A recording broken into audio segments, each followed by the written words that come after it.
This entire podcast is all about what if online dating never existed? What if sites such as Tinder, Bumble, Hinge, et cetera, Match never existed?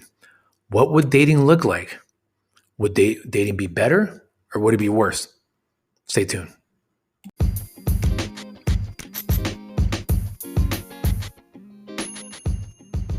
So, yeah, this entire podcast is going to be on what if online dating never existed? I'm talking no apps, no websites, nothing for you to go on your phone and look at and see who's out there in the realm of digital dating. What if that never existed? Well, there was a time, obviously, right? There was a time when that was the thing. 1998 is when online dating gained legitimacy with the release of You've Got Mail. Saw that in the media. Kiss.com becomes the first modern dating website in 94, followed by Match in 1995. And by 96, there's 16 online dating sites listed in Yahoo's directory. This is at a time in the Web 2.0 era. This is at a time when things such as AOL, Yahoo, that time you really had to push towards WordPress. Blogging was a very new thing. And MySpace was not even in existence yet. And guess what? People dated, people had sex, people got married, connections happened. So can you imagine? Can you imagine right now the fact that we have an entire generation, millennials, Gen Z, however you want to define that have been raised on technology. Some literally, depending on the parenting mode or lack thereof of their parents, they were raised on technology. I'm talking from the start of it, from smartphone, from FaceTime, from Skype, from Netflix, from everything has become digital. Their communication has become shortened. LOL is a thing that now people aren't really laughing out loud. The lexicon that has invaded TikTok, IG, no cap, YouTube, all this stuff, right?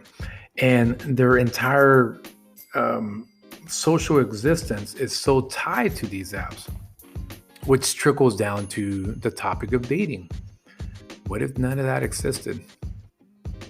What if the industry decided, it's kind of dangerous if we decided to create something where people are no longer meeting in person for the first time, but have to use a website or have to use an app to look at pictures and meet each other. Now, this episode is going to serve a little bit as of, we're going to go down history lane and talk about dating overall as an industry and how it got to where we're at.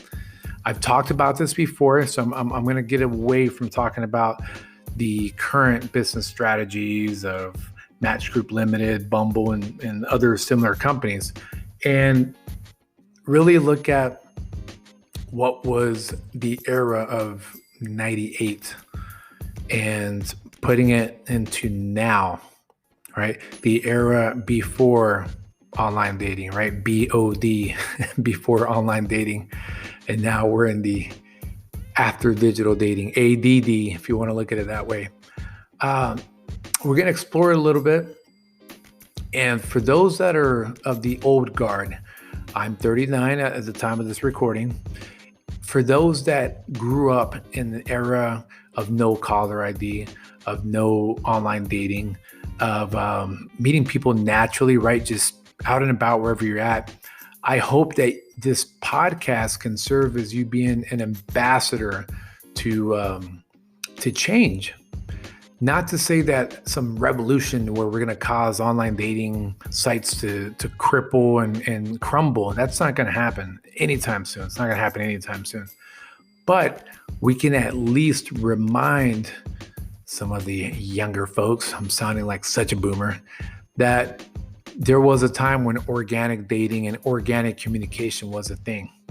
So next segment, I'll go into my own story with dating and where I saw that shift and where we can go back to.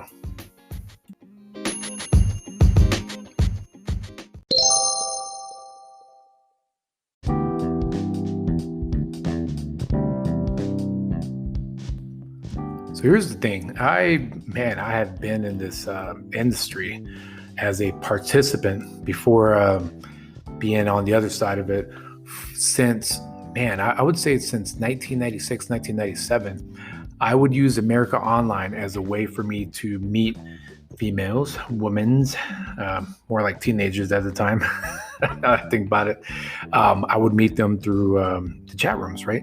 We would always ask each other, ASL, right? A/S/L, which was age, sex, location. And it was just a way to obviously find out, okay, what's their age to see if they fall within my age range. Obviously want to know their gender and location. These AOL chat rooms were fun. I'm telling you right now, a lot of people are missing out on the fun of AOL chat rooms because it was real-time communication. It was based on interest or your location. So I grew up 2 hours from where I'm at now, military base. And, if I wasn't playing video games, I would hop onto AOL. At that time, I was a huge WWF, later WWE fan, and just read up on the news and whatnot. And then I just stumbled upon these chat rooms. And it went from finding out about which favorite wrestler won and all that. It went to the singles chat rooms, and I got very, very interested, very curious. Again, especially as a teenager who's understanding his testosterone libido. And I'm like, oh, wait a minute. There's an entire world out here where I can talk to someone in real time. And I've never had that. I would just be at home all the time. And really the only time I would be in public would be school. And if I was out with my parents and a couple close friends, but most of the time we would just hang out, skateboard, play basketball. One had a car, so we would go to the mall, and that was it. And believe it or not, I was a very shy kid. So I wasn't the type that would go to a mall to pick up. I think even back then I saw it as maybe sleazy, even though I couldn't internally define it. I just didn't, it just wasn't my thing to go to the mall and do some infield gaming when I was 16 years old. And I'd rather do some, inside gaming, that is, with at that time, I think Super Nintendo and N64. So started out with AOL. And my first date, we actually met at the mall where I grew up. She catfished me before it was a term. Catfished me. I left the mall in like misty-eyed, not totally tears running down my cheeks, but very misty-eyed and pissed off. Felt very deceived. That's a whole nother story that I've covered in other podcasts and videos. Funny story, by the way. And from there, AOL chat rooms, then went to Yahoo. And what I liked about Yahoo, this was around starting in 1999 that I started using Yahoo. And you could search an entire directory of singles. And I remember just meeting this really good looking Puerto Rican woman. I'm also Puerto Rican. And man, I just couldn't believe it. I really thought she was like a webcam model. I thought she was fake, but no, she was a looker. And 2 years later, we stayed in contact for that time. 2 years later, I get an internship to Puerto Rico. And I ended up meeting her. She actually was a flight attendant. So she ended up landing on the island and was going to spend some days with her family, her mom, grandma, and some of her cousins. So I said, I was down there for the internship, told a little white lie to my internship director and told him that I wanted to research the island. And I took off and basically their office of tourism car, and off I went to meet this woman. And it was a fun night. That's when I was introduced to garage motels. I'll leave it at that. And but it still felt very organic, very natural, very magical back then. That's why I wanted to illustrate the story, because of the way it felt back then. As I tell you the story, I get reminded of the feeling of how things left an imprint, left a memory on you. You didn't feel tired. You didn't feel like you were endlessly swiping and having to message this person or whatnot. It was just me and her. Now, granted, there was a lot of curiosity with Yahoo, and I would look around to see if there was any other ladies, but nowhere near the excitement. And even if we didn't end up in a long-term relationship, there was still that exclusive feeling of investment. Even if we knew it was just going to be fun, it was just going to be an adventure, it was still like quality, classy fun. Even if we had our, what kind of fun, it was elevated. It wasn't this tiresome, cool. I'm just, in between my little Netflix, so let's just kind of meet up. That's what it was like. And again, that's not even online dating apps or sites yet. That was just a directory, right? It was almost a predecessor to a Facebook or MySpace. And so it didn't quite hit yet. Now, fast forward to 2007. I meet the first woman I ever lived with off of MySpace. And the reason we hit it off was because I saw her rock climbing, and she had a tattoo of the phoenix on her top left-hand side of her shoulder. That got my attention. And I saw that she was military. I'm also military. That got my attention. But again, at that time, I didn't view it as, I'm on the make. I'm on MySpace on the make. I would find a lot of high school friends. I would find, I think even a teacher that was on MySpace at the time. I would keep up with friends. So there was still some wholesomeness to it. And again, this was at a time when I had no idea what Match was. Match.com was just about, maybe 12 years old. It wasn't really that popular yet. And things didn't work out. It was a great experience. I learned a lot about myself, learned a lot about living with a woman, especially because she was older than me. And that's good. That's what's prepared me to where I'm at now. Fast forward, 2009. First time I joined Match.com, I had a blast. My first 2 dates, I could have literally been like, this is the one. This is who I want to be with. I actually made the mistakes. I got too sexual too quick, not just physically, but verbally, and just talking about it too fast, too much. But I was very excited. I was off to the races on Match. This is at a time when I lived in Austin, and within months of using Match, I met my girlfriend, someone who I ended up with for about 8 or 9 months. But again, it felt very exciting, very novel, but not tiresome, right? Didn't get anywhere near feeling that collective dating fatigue that's going on now. Still felt magical, still felt naughty and fun. But again, even if she was messaging other guys, I knew that a nice thought out message had value back then. Nowadays, we speak in emojis.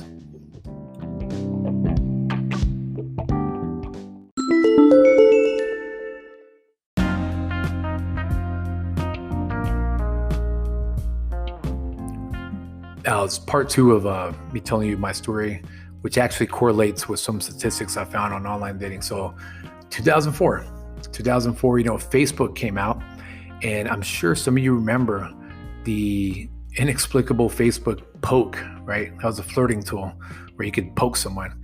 And if you remember also, that time you can also search someone by city. I think that time they did have age, and it was easy to find people. Not only people you knew, but just if you wanted, you're on the make. Same thing with MySpace. That's how I found the woman that I first lived with that I mentioned in this previous section. Skype at the time came out a couple years prior to that. And, eHarmony, which was a competitor to Match, neck and neck by the time it was 2009. 2012. This to me was the changing point. Okay. This is the dun dun dun moment. 2012 is when Tinder came out. And again, I've so much experience with it that Tinder is actually a rehashed version of one that I used to use back in 2002 called Hot or Not. That's all it is. All it is a rehashed advanced version of Hot or Not. Now, by 2014, Tinder claimed the record of over 1 billion swipes per day. Can you imagine that? Swipes, not connections, swipes. But what was happening during this time? You also had Candy Crush. You also had Angry Birds. You had all kinds of little video games. I was playing Clash of Clans at the time. Tinder, and later on Bumble, and later on Hinge, and Match even rolling out some of its swiping features to try to catch up, even though ironically Match Group Limited, the parent company of Match, ended up owning most of those dating apps and sites. These apps became cousins to addictive games and other social media platforms. This is at a point, and we're living it right now in 2020, through the age of protest, social justice movements, election coming up, pandemic, stuff going on all over the world, Beirut, Hong Kong, et cetera, et cetera. A lot of things are happening. But right now, when it comes to dating, we are at a low because of all the things that I mentioned, all the societal pieces. Online dating is oversaturated. It's become empty. It's become tiresome. And I really recommend that even in this pandemic, even from a distance, we get back to the art of eye contact and a smile, if possible, if you have your mask on. But get back to the process of eye contact and that organic meeting. I'm telling you right now, this is what the world without online dating would look like. And we owe this, I say we as in the old guard, those that lived in all these things that I mentioned, we owe it to the new ones, the ones that want to connect, to be better parents than us, to be better partners than us. They have to understand what life was like without all this tiresome, addictive, dopamine burning out technology. So this was one of the quicker podcasts, but I wanted to make sure that we drive that point. If not, we're just going to continue this. We're going to collectively be the type of people that are off to the races with a bum leg. And what happens when you have a broken or bum leg and you're trying to run a marathon? You just end up hurting yourself even though you're back in the race. That is what's happening with online dating right now. And online dating has become so symbiotic with dating overall. We have to detach digital dating from dating overall. We have to stop thinking that they're one into the other. Okay? Don't look at it as a Siamese twin where digital dating is dating. We can divorce ourselves away from the swipe addiction, the swipe culture, and get back to organic meeting. We got to. Connection, being able to understand each other are the skills we need to work on nowadays, not only for dating, but to get life and society back to where it needs to. Let's be ambassadors of change.